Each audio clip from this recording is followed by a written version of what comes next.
Welcome to Kamis. Di sini cuma ada hari Kamis, yaitu hari yang penuh dengan kisah, fakta, mitos, dan misteri.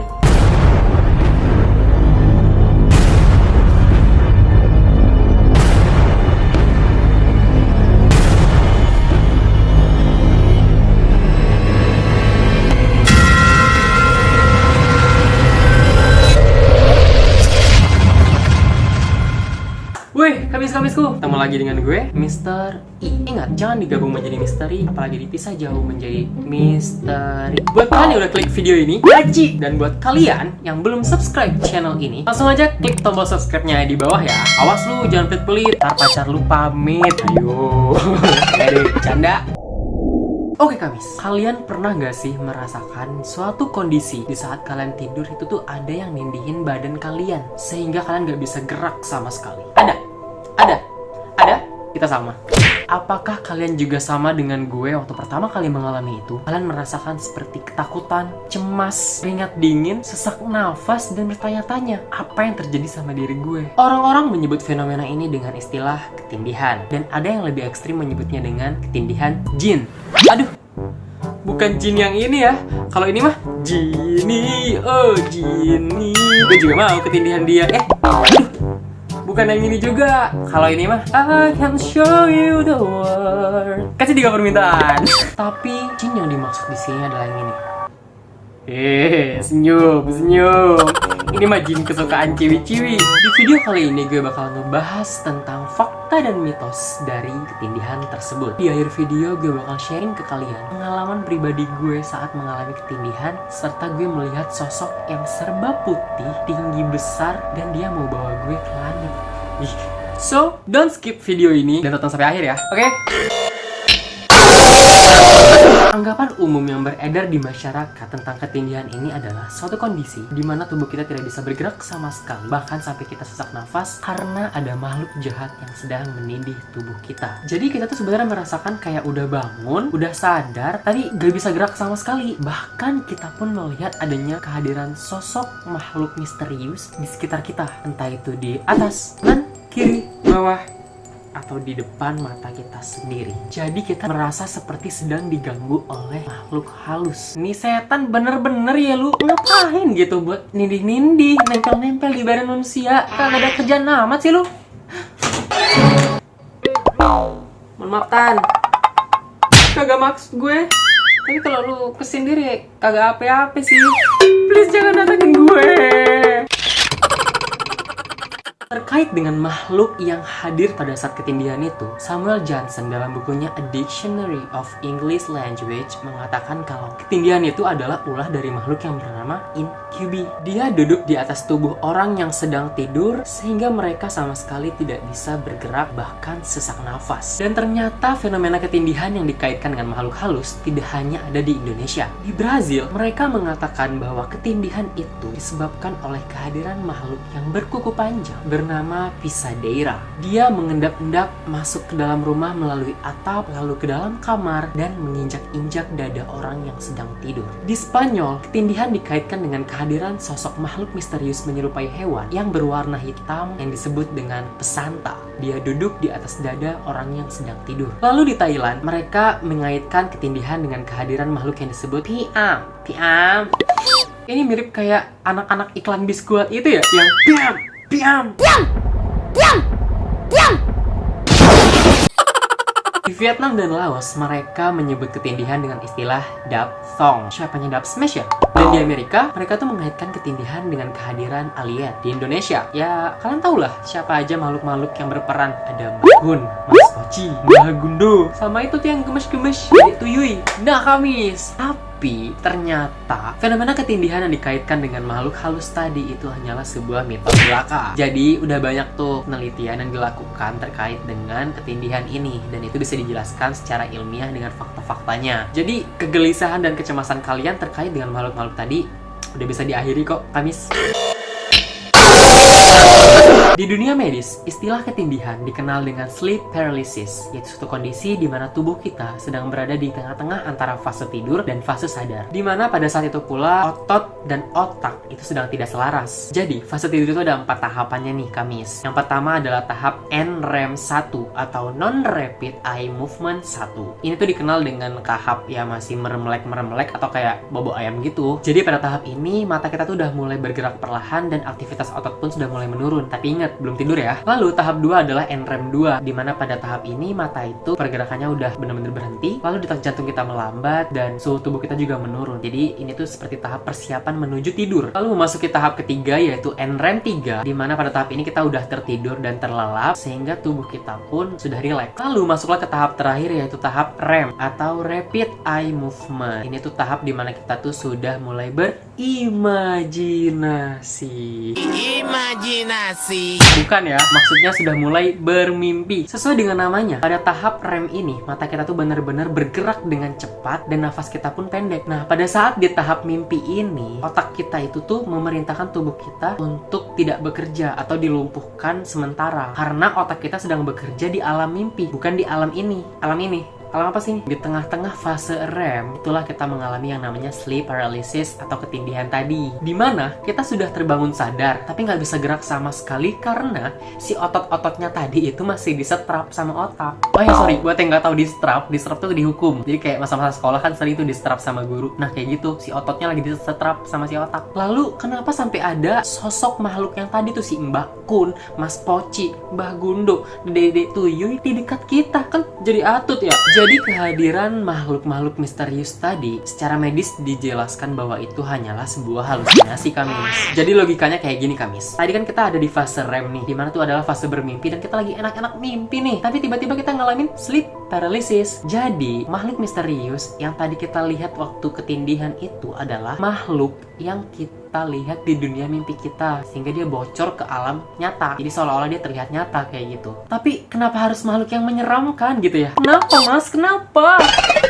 Jangan sentuh aku. Rasanya gini, Kamis. Di dalam otak kita itu ada bagian yang namanya amigdala, yaitu bagian otak yang berfungsi untuk mengidentifikasi dan menganalisis suatu bahaya. Nah, ketika kita ketindihan, kan kita tuh cemas dong ya, karena nggak bisa gerak sama sekali nih. Sehingga amigdala tadi itu mengidentifikasi kalau kita lagi dalam bahaya dan kita harus survive. Dan di saat itu pula amigdala men-scanning ruangan kita. Jadi sebenarnya di ruangan itu nggak ada sosok apa-apa. Cuma karena otak udah kasih alarm, woi lagi bahaya nih, woi lagi bahaya. Sehingga dimunculkanlah sosok makhluk misterius yang menurut kita itu adalah makhluk yang berbahaya dan menakutkan bagi kita di malam hari. Kalau di Indonesia kan biasanya kita kalau malam-malam tuh takutnya tuh kalau kita ngelihat Mbak Kun tadi tuh, Mas Poci, Mbah Gundo, sama Tuyuy kan. Makanya lah yang dilihatkan itu sosok-sosok yang tadi. Padahal bisa jadi di mimpi sosoknya bukan itu. Nah, beda dengan yang di Amerika. Seperti yang gue bilang tadi, kalau di Amerika itu mereka lihatnya sosok alien. Karena emang Amerika tuh lebih takut atau lebih merasa bahaya sama alien daripada sama makhluk-makhluk setan. Terus kenapa yang dilihatin bukan sosok mantan ya? Kan mantan juga menakutkan gak sih? Takut gak bisa move on.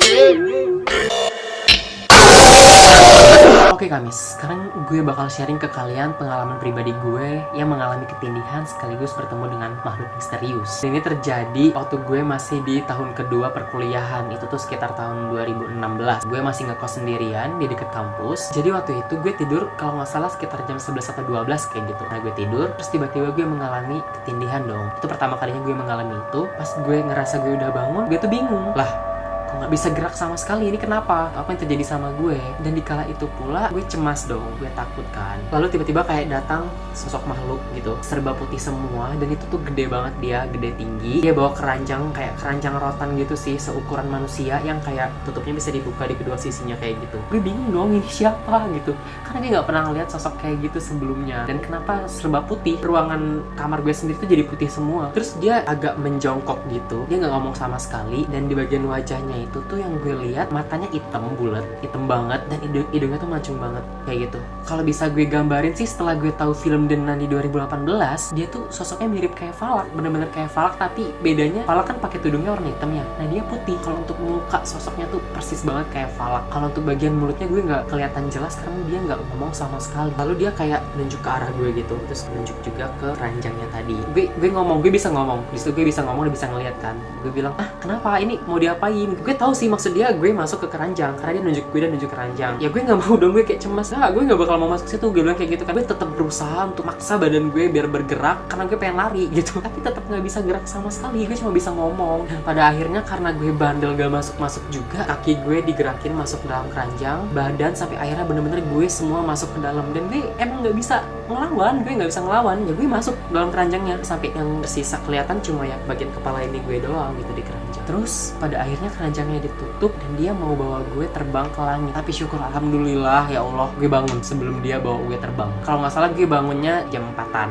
Yang ada di pikiran gue waktu itu tuh cuma kayak ini loh. Gue pernah nonton film Insidious kan. Kalian tahu ada dunia arwah kan di film itu, dimana arwah kita tuh bisa kayak berkeliaran di dunia arwah itu. Tapi jangan sampai jauh-jauh dari tubuh kita, karena kalau jauh nanti bisa ada arwah lain yang masuk ke dalam tubuh kita dan kita nggak bisa balik ke tubuh kita. Kita terjebak di dunia arwah. Gue tuh kepikiran di situ juga, apain di dunia arwah yang kayak di Insidious gitu. Dan gue mau dibawa pergi. Gue takut kalau gue dibawa pergi sama si makhluk ini, nanti ada makhluk lain yang masuk ke tubuh gue dan dia meranin gue di dunia nyata. Gue takut di situ kayak gitu. Makanya gue terus kayak berusaha untuk sadar, terus berusaha untuk gerak, tapi nggak ada. Yang ada gue malah sesak napas karena kecapean, maksa buat bangun. Terus badan gue pas waktu bangun tuh bener-bener kayak keringetan banyak banget. Itu capek banget. Dan waktu udah bangun, gue nggak lanjut tidur gue karena gue takut itu berlanjut. Udah gue duduk aja gitu main HP, maksain buat ngelupain kejadian yang tadi. Gue juga minum air sih karena tadi udah sesak banget kan, udah capek. Jujur itu pengalaman yang paling aneh dan menakutkan sih buat gue pada saat itu. Dan itu pertama kali dan terakhir kali ya, semoga jangan terjadi lagi sama gue tentang ketindihan ini dan bertemu si makhluk putih tadi. Jujur kalau gue setelah tahu dari penjelasan gue tadi, gue bakal tenang gitu. Ya udah bawa gue pergi, bawa gue terbang ke langit, pengen lihat langit gitu. Karena katanya tuh kita kalau ngalamin ketindihan kayak gitu ya biasa aja, nanti juga bakal kembali normal lagi. Oke, lalu kenapa sih sampai ketindihan itu bisa terjadi? Di artikel WebMD itu dijelaskan kalau ketindihan itu terjadi karena beberapa hal. Yang pertama, kita kurang tidur. Kedua, jadwal tidur yang berubah. Yang ketiga, kita tidur telentang. Yang keempat itu ada masalah gangguan mental seperti kita lagi stres ataupun bipolar. Selanjutnya, adanya gangguan narkolepsi. Yang terakhir itu, kita sedang menggunakan obat-obatan. Jadi kalau misalnya 6 poin tadi sedang kalian alami atau terjadi sama kalian, ya ada kemungkinan besar kalian mengalami ketindihan. Jadi kalau kalian mau menghindari terjadi ketindihan, ya setidaknya poin 1 dan kedua itu harus kalian hindari, yaitu kalian jangan sampai kurang tidur. Kalian harus tidur 6-8 jam per hari, sama jangan sampai rubah-rubah jadwal tidur. Jadi kalau udah tidur jam 10 ya jam 10. Sama mungkin poin ketiga dan 4 juga bisa dihindari sih, kayak jangan tidur sering terlentang. Lebih baik emang tidur tuh kayak ambil sisi kanan sih teman-teman. Sama yang poin sedang stres, jangan terlalu stres banget lah, karena kalau ke bawah tidur tuh gak nyenyak tidur kita. Dan ada fakta kalau tidur yang efektif atau tidur yang baik itu akan menghasilkan suatu produktivitas. Jadi tidurnya benar-benar harus nyenyak ya. Satu lagi nih, jangan lupa berdoa biar kalian tidurnya dilindungi sama Tuhan, oke? Dan buat kalian yang sudah pernah mengalami ketindihan, don't worry teman-teman, karena sebenarnya 20-45% atau 4 dari 10 orang di dunia ini tuh mengalami ketindihan, dan itu sudah terbukti secara ilmiah. Dan kalau misalnya kalian mengalami ketindihan sering sampai bahkan mingguan, saran aku sih lebih baik kalian periksakan diri ke dokter karena takutnya ada yang tidak beres dengan kesehatan kalian. Lalu gimana sih atau apa yang harus kita lakukan saat kita ketindihan itu? Nah sebenarnya nggak ada treatment khusus. Kata medis sih lebih baik ya kita tenang, karena itu suatu proses yang nanti kita akan kembali normal lagi. Tapi kalau kita takut atau cemas ya, aku sih nemu di artikel suara.com katanya sih kalau misalnya kita mengalami ketindihan, kita coba untuk menggerakkan satu bagian tubuh aja, entah itu jari tangan ataupun itu jari kaki. Ini nggak usah kayak mau gini gitu, coba aja untuk fokusin gerakin satu, katanya sih lebih mudah dan nanti bisa gerak dan sadar kayak normal lagi katanya gitu. Ya mungkin boleh kalian coba di saat nanti mungkin kalian mengalami ketindihan lagi, terus kasih tahu gue itu bener-bener bekerja atau enggak ya, karena gue nggak mau ketindihan lagi, ya nggak mau. Oke, Kamis-Kamisku, segitu aja buat video Kamis kali ini, yaitu kita mengkuak fakta dan mitos atas ketindihan tadi. Gimana nih kalian yang udah mengalami ketindihan? Udah agak tenang kan? Maksudnya itu semua bisa dijelaskan secara medis dengan fakta-faktanya. Terima kasih banget buat kalian yang udah nonton video ini sampai akhir. Jangan lupa berikan like kalian kepada video ini jika kalian suka dengan videonya. Lalu juga jangan lupa untuk subscribe dan nyalakan lonceng notifikasi untuk channel ini jika kalian penasaran dengan Kamis-Kamis selanjutnya. Dan jangan lupa juga follow gue di Instagram di @andrebasrija. Kalau misalnya ada kesalahan dalam penyampaian informasi ataupun fakta-fakta, mohon untuk dikoreksi di bawah ya teman-teman. Mungkin kalian sebagai ahli medis gitu bisa jelaskan lebih detailnya lagi di kolom komentar, itu thank you banget gitu. Jangan lupa juga jika kalian ingin ada kisah, fakta, mitos maupun misteri yang ingin dibahas di channel ini, terus di kolom komentar ya. Sampai jumpa di Kamis selanjutnya. Dadah.